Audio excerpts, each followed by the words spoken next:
Bem, a bancada do livro, né, recebe dentro desse tema, Ditadura Nunca Mais, uma pessoa que passou por esse momento, né? Virar a câmera para vocês. Professor Afonso Lana, que na época ele é artista, professor da Universidade Federal de Berlândia, atualmente filiado ao Partido dos Trabalhadores, mas na época ele militava em Belo Horizonte, certo? E foi em Belo Horizonte, no edifício Acaiaca, ali no um quarteirão da Praça 7, que foi tramado o golpe militar. Por coincidência, o Banco Nacional de Magalhães Pinto era ao lado do edifício Acaiaca, em frente à Igreja São José. Então, Afonso Lana, você que foi um preso político, foi exilado, você vivenciou aquele momento, tá? Então, nós gostaríamos que você trouxesse, né, uma mensagem hoje para a gente e também narrasse como que foi aquela época. Fique à vontade, Afonso Lana, é um prazer recebê-lo aqui. Bom, é um prazer falar com vocês sobre essa situação, quando nós vivemos uma situação muito próxima à que houve em 1964. A história não se repete, mas muita coisa é semelhante. Nós vamos dizer que o golpe, o governo Bolsonaro e todas as tentativas de golpe, ou aprofundamento de golpe, não surgiu apenas nesse governo, mas ela vem de um processo distante, desde o governo Lula, que foi o mensalão. Posteriormente, isso é a minha opinião, posteriormente a gente vai ver o impeachment da presidente Dilma. Depois a gente vai ver todos os processos do Lava Jato e a prisão do Lula, e, por fim, a vitória do Bolsonaro. Faz tempo, muito antes do Bolsonaro ser eleito, nós, aqui em Uberlândia, fazíamos muito debate sobre o perigo desse processo de depredação do processo democrático brasileiro e o perigo do fascismo. E as questões estão comprovando que a gente tinha inteira razão. Porque o Brasil, pelo golpe de 64 também, ele surgiu no momento de 64, mas ele veio de um processo que veio desde a morte de Getúlio, depois todas as tentativas de golpe que houve por parte de setores militares, como a revolta de Jacareacanga, revolta de Aragaça, em que um próprio tio meu participou ativamente. E toda vez que houve, parece, 1956 e 59, houve esse golpe, vinha esse tio, que era um militar, eu morava numa fazenda, ele vinha com toda a tropa, depois que o Juscelino anistiava. Eles tentavam o golpe, depois que o Juscelino anistiava, eles iam lá para a fazenda, e o chefe dele, que era o Haroldo, o major, Haroldo Veloso, eles chegavam, passavam aquele golpista e falavam o que tinham feito, aquela coisa toda. Meu avô ficava muito orgulhoso de tudo aquilo, e nós assistimos. Eu era o neto, era criado com meu avô, meu irmão também, e a gente, pouco a pouco, começamos a questionar tudo aí. Em 1964, pouco antes, nós estudávamos, eu tinha 16 anos, estudava em Ouro Preto e começamos a ter uma certa atividade política. Primeiro foi cultural, interesse por cinema, interesse por filosofia, interesse pelas questões políticas também. E fomos nos aproximando cada dia mais desse pensamento de reforma, de mudanças, de revolução. Mas quando foi em 64, pouco antes do golpe, eu estava na fazenda do meu avô quando houve esse golpe. Houve um silêncio, uma balbúrdia da minha família, família muito conservadora. Veio meu tio, tinha um campo de aviação, ele parou lá e veio contando o que tinha feito, que ele bateu no comunista. Ele pertenceu à repressão brasileira, ao aparato repressivo brasileiro, posteriormente. E a gente ficava escutando tudo aquilo. Quando ele pediu, meu avô, que fizesse, e meus tios, que fizessem uma lista dos comunistas da cidade. Então, os familiares começaram a trazer os nomes de todos os títulos subversivos da cidade, levar para ele fazer uma lista, e meu avô foi coletando. Aí eu cheguei perto da minha mãe e falei, olha, se mandar essa lista e reprimir esse pessoal, eu e Renato, que era meu irmão, nós vamos nos apresentar e vamos ficar no topo dessa lista, porque tem alguém de subversivo nessa cidade, sou eu e Renato. Aliás, o subversivo da cidade era o barbeiro da cidade, o pastor evangélico, eram algumas pessoas muito simples, não tinha absolutamente nada.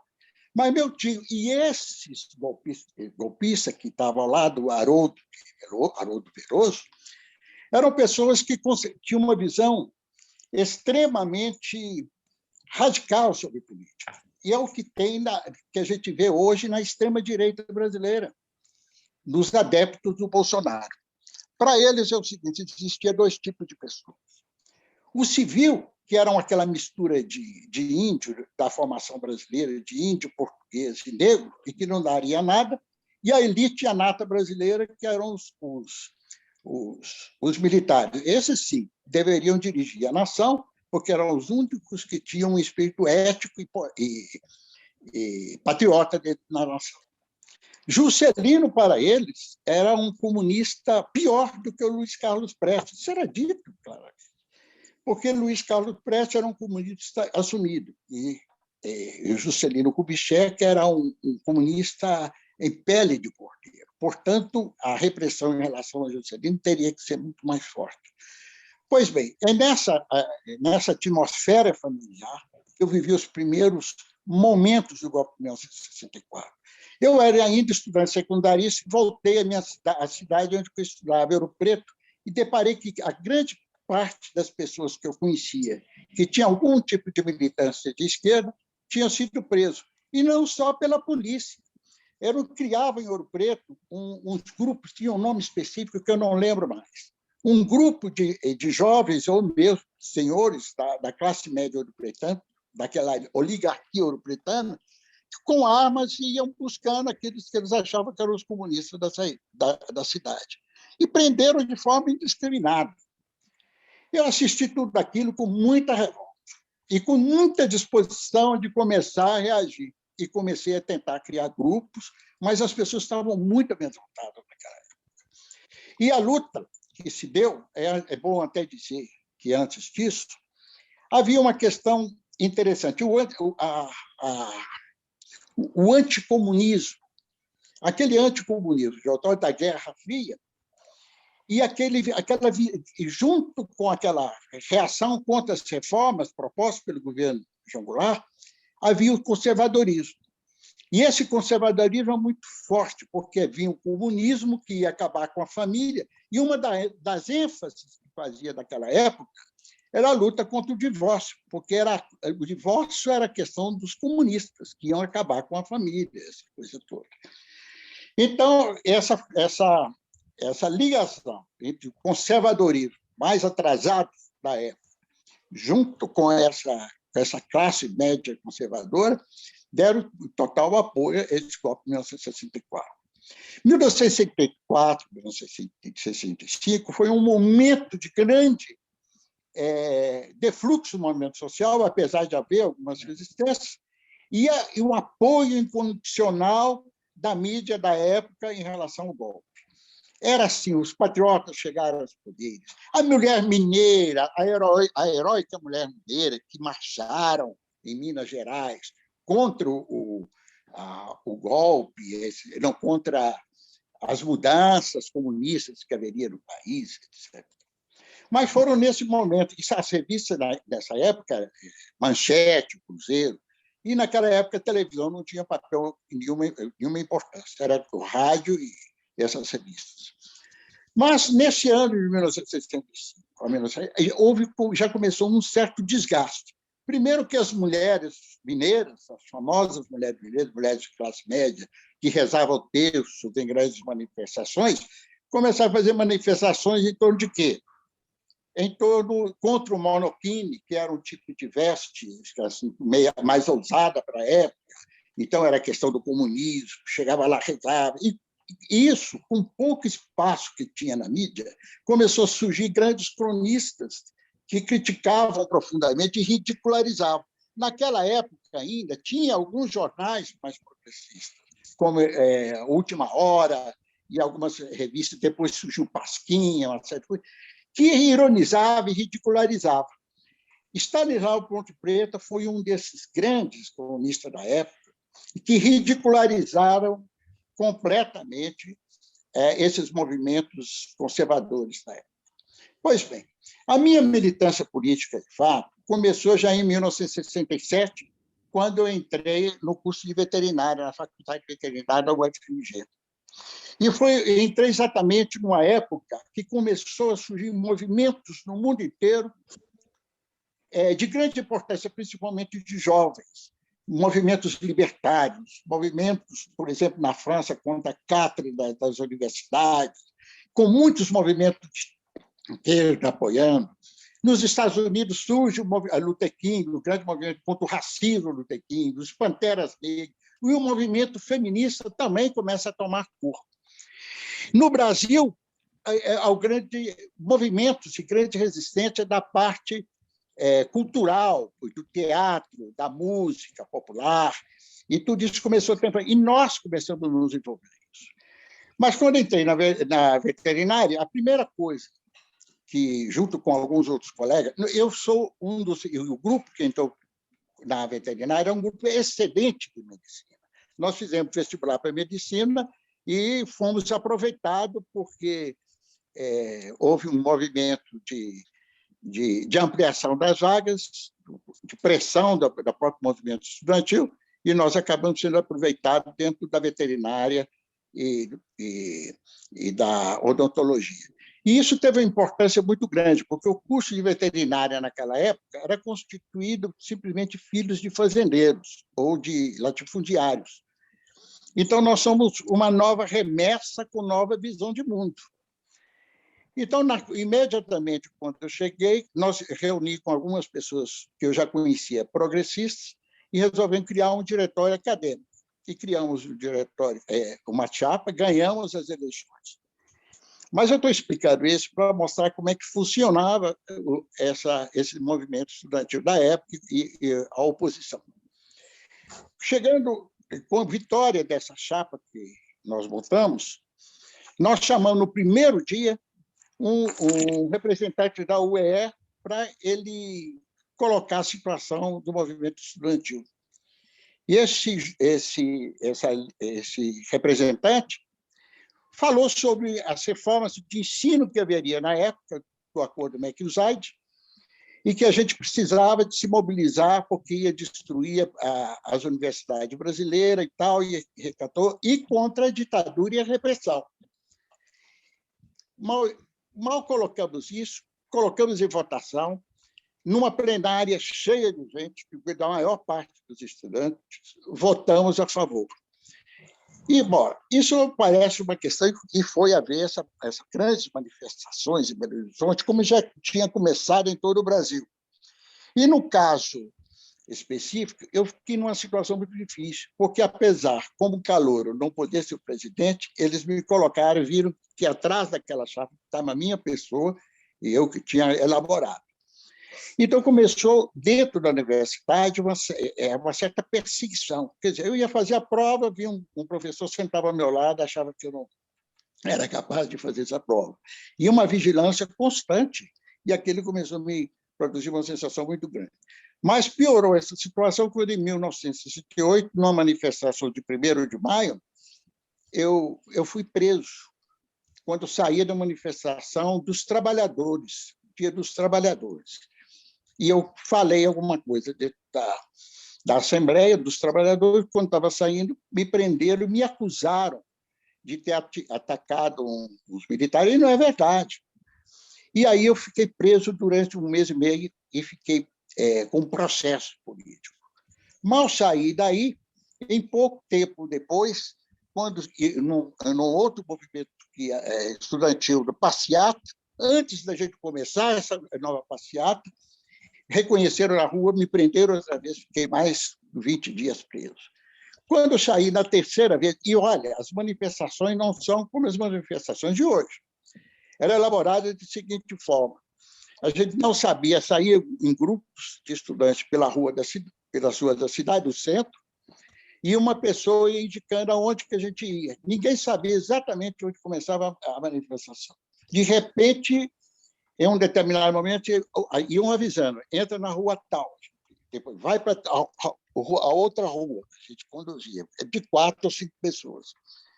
E daí, de repente, surgia alguém com a bandeira brasileira, gritando fora, e aí bomba para todo lado, nós correndo. Assim eram as manifestações da época. Pois bem, nessa fui preso novamente, fiquei mais um mês meio preso, com mais um outro processo, e no terceiro processo. Quando chegou o terceiro processo, os movimentos estudantis era um grau de radicalização muito. Então, eu comecei, já em 1967, quando me colocaram a formação, o rompimento das esquerdas no Brasil contra o Partido Comunista e outros partidos mais antigos, e veio um grupo propor com uma ideia foquista, baseada na experiência de Che Guevara. Eu, na hora, fiquei horrorizado. Falei assim: não, a gente não pode fazer. Não é o momento de fazer guerra. Eu tenho que fazer resistência popular, essa coisa tal. E pedi um tempo para pensar. Mas pouco tempo, em dezembro, eu acho que foi em outubro, né, morre o Che Guevara, e o Che Guevara torna-se um mito no meio estudantil muito forte. E com essas prisões, essas coisas todas, tudo que eu fui sentindo, eu resolvi filiei ao movimento, à dissidência da POLOP, que era um movimento de esquerda, e que se propunha deixar de lado os movimentos de massa, porque a repressão estava muito violenta, e, ao invés dela, a propaganda armada através da guerrilha, como foi feito em Cuba. Era uma visão muito primária do Debré, mas isso caiu no gosto de grande parte da juventude. E olha, eu fiz: puxa, é essa a revolução que nós vamos fazer. Rapidamente eu entrei no grupo, fui a Ouro Preto, onde tinha estudado, e fui juntando gente, integrando dessa organização de esquerda, com uma facilidade incrível. Realmente, numa viagem, eu coloquei 10 pessoas dentro dessa organização, e a gente já começou a fazer. Aí pediram para que eu saísse do movimento estudantil e entrasse, porque eu seria aproveitado para outra função mais ligada à guerrilha. Então, de fato, quando fala liderança estudantil, eu fico assim, sem dúvida, porque eu tive pouco espaço no movimento estudantil. Eu fui desviado em pouco tempo de militância, de um ano para outro, desviado para o movimento clandestino. Então, nenhuma reunião chegava: olha, nós estamos reunidos no grupo de 10 pessoas, assim: olha, nós fomos escolhidos, quem não quiser, não é obrigado a participar, for escolhido pela sua prática política, pela sua experiência, pela sua dedicação, como um grupo que fará o primeiro, será o primeiro grupo guerrilheiro aqui do estado de Minas Gerais. Já tem no Rio de Janeiro, temos grupos no Rio de Janeiro, temos outras organizações em São Paulo que estão fazendo isso. Nós achamos ótimo. Puxa, ficamos orgulhosos de tudo aquilo, apesar de ninguém ter nenhuma experiência militar. E tinha conosco 3 militares, um sargento da polícia, um ex-sargento da aeronáutica e um soldado. Um ex-soldado. Era a única experiência. Os 2 tinham experiência no Caparaó, que foi uma tendência de guerrilha que houve aqui no estado de Minas. Pois bem, quando falaram nisso, nós todos, foi uma alegria, se sentia daquele ar, aquela esperança. Mas, antes de ir do grupo, avisou um companheiro, antes nós temos que começar a fazer guerrilha urbana. Aí já ficou meio preocupado. E na guerrilha urbana, nós precisamos de dinheiro. Então, nós sempre assalta quartel e assalta banco. Quando falaram em assalto a banco, foi um silêncio geral. Eu falei assim: nossa, o que vai pensar minha mãe se for preso? Bandida, assaltando a banco. Mas eu achei uma coisa horrorosa. E foi um silêncio no espaço que não via nenhuma mosca. A gente sentia a respiração de cada um, e aquela respiração ofegante. O pessoal, olha, ninguém é obrigado a aceitar, mas o Stalin fez isso na Rússia. Os guerrilheiros lá da Iugoslávia fizeram muito disso antes de colocar a guerrilha contra o fascismo. Então, nós temos que fazer isso. Então, deu tempo para pensar. Eu pensei, perdi mais de 2 noites sem sono. Eu viajei a minha terra, pensei, falei, não, eu vou fazer. E aí começamos a fazer uma série de luta armada. Criamos, a organização que participava nem nome tinha, ela chamava O Pontinho. E o O Pontinho demos um nome, Comando de Libertação Nacional, que era a nossa visão. Uma visão de uma revolução ampla e da Comando de Libertação Nacional. E partimos. O primeiro espaço foi um quartel, tomar um fuzil de um quartel. Foi um espaço que eu não vou relatar que usamos uma bolsa que andou perto, veio o sentinela, nós botamos a arma e eu fiz isso. E passei no teste. E aí fomos fazer bancos e fizemos na base de uns 13 bancos. E os bancos a gente reivindicava e passava. Somos da Comando de Libertação Nacional, vamos criar o primeiro grupo guerrilheiro, estamos arrecadando fundo para a guerrilha e tal. Ciente. 20 minutos, professor. Já que terminou? Está muito gostoso, mas 5 minutos para fechar. Sim. Pois bem, essa foi, mas não durou muito. Isso durou mais ou menos 4 meses, quando, então, houve o ato institucional número 5, a repressão violenta, e já em janeiro de 1969, no início de 69, nós fomos presos. Então, eu vou relatar isso, fomos presos, aí fomos vivenciar aquilo que a gente sabia teoricamente. Eu digo para vocês que eu fui 2 anos preso porque eu saí no sequestro do embaixador suíço, junto com 70 outros presos e fomos para o Chile. Mas eu não posso dizer que o nosso grupo foi submetido à maior tortura no país. Mas nós sofremos, talvez, o mais longo processo de interrogatório, porque nós fomos presos em janeiro, no final de janeiro, e até novembro deste ano, nós estávamos sofrendo tortura. E as piores torturas se deram exatamente nos 4 últimos meses do ano de 1969. Quando nós fomos para o Rio, eles sabiam que a gente tinha resistido, com exceção de um companheiro que falou, nós não tínhamos falado nada, eles queriam saber da organização que nós tínhamos, de um grupo de médicos que fazia cirurgia para nós, que nós tínhamos um hospital clandestino, com médicos que nos apoiavam. E eles não sabiam quem era, então nós sofremos uma tortura muito grande no Rio de Janeiro. Eu passei 4 meses dentro de uma cela, junto com 6 companheiros, e submetido a todo tipo de tortura, sem contar o que eu passei anteriormente. Lá eu vi companheiros morrer, vi companheiros se matar, vi companheiro enlouquecendo. Eu vi pessoas assim. E passamos um período muito difícil.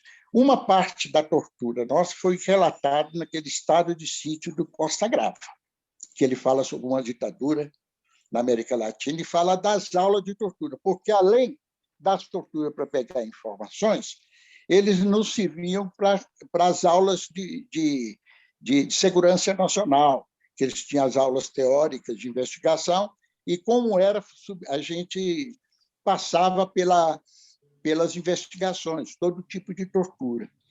As torturas, no princípio, foram meio bestial, de tapa, soco, humilhações, passar a mão na bunda, essas coisas, de humilhações de todo tipo, ou deixar você sem comer, deixar você isolado. No final, era choque elétrico, palmatório, que era muito mais eficiente. Nós vivemos esses 4 meses, no fim do ano, vivendo uma situação muito difícil. Posteriormente, a coisa melhorou, mas de vez em quando eu ficava 2 meses numa solitária, lá no Rio de Janeiro, depois transportava para outro lugar, ficava mais alguma coisa. Então, foram momentos muito difíceis e que alguns companheiros morreram nessa época. Os companheiros de origem militar morreram imediatamente, pouco tempo depois de coisa. O Viana Calu, o outro companheiro, morreram na tortura mesmo. Eram pessoas mais novas, mais velhas, nós éramos muito... Eram mais velhos, assim, 32, 35 anos, e nós na base de 21, 18 anos. Fui aí, só para terminar, eu saí no sequestro do embaixador suíço e fui exatamente com um grupo de 70 presos para Chile, onde estava o governo da Unidade Popular. No Chile, tinha ganho as eleições e nós vivenciamos os 3 anos do governo de Salvador, da Unidade Popular, do Salvador Allende, que é uma experiência fantástica, que não dá aqui para relatar, bem diferente do Brasil, porque no Chile se discutia o campo da esquerda, que jamais houve no Brasil. No Chile se falava, eu sou comunista, eu sou socialista, como algo normal. Eu tenho mesmo dentro do processo dito democrático brasileiro antes de 74, ninguém se diz de esquerda. Mesmo naquele anterior, ninguém falava, eu sou comunista. Não, quem era só falava com as pessoas que estavam meio próximas. No Chile foi tudo isso. Se houve no Brasil uma repressão violenta, o golpe do Chile foi muito pior, porque foi ostensivo, muito ostensivo. Eu vi caminhões cheios de cadáveres na minha luta. Era de temos que extirpar o cancro do comunismo nesse país. Os estrangeiros são os comunistas, o chileno não é comunista. E aquela coisa toda, a população nos olhava em pânico, e mesmo assim, muitos companheiros que saíram mesmo nos 70 morreram no Chile, no golpe do Chile, e eu tive a possibilidade de ser escondido através de um casal amigo, e quando deu oportunidade, eu pedi exílio. E no exílio entrei numa casa do exílio, só para contar e fechar, entrei para uma casa da Igreja Católica, apoiada pela Cruz Vermelha Internacional e a ONU, e fui enviado para a Alemanha Oriental, onde eu fiz treinamento, trabalhei como operário durante o tempo e, por fim, eu estudei artes. E quando terminei meu curso, em 1982, 81, eu retornei ao Brasil, fiz concurso para a universidade e comecei a dar aula aqui. A linha geral é isso que eu contei para vocês. Um pouco mais. Depois da excelente explanação do professor Caio, teórica, eu preferi colocar um pouco da minha experiência pessoal. Muito obrigado a todos vocês.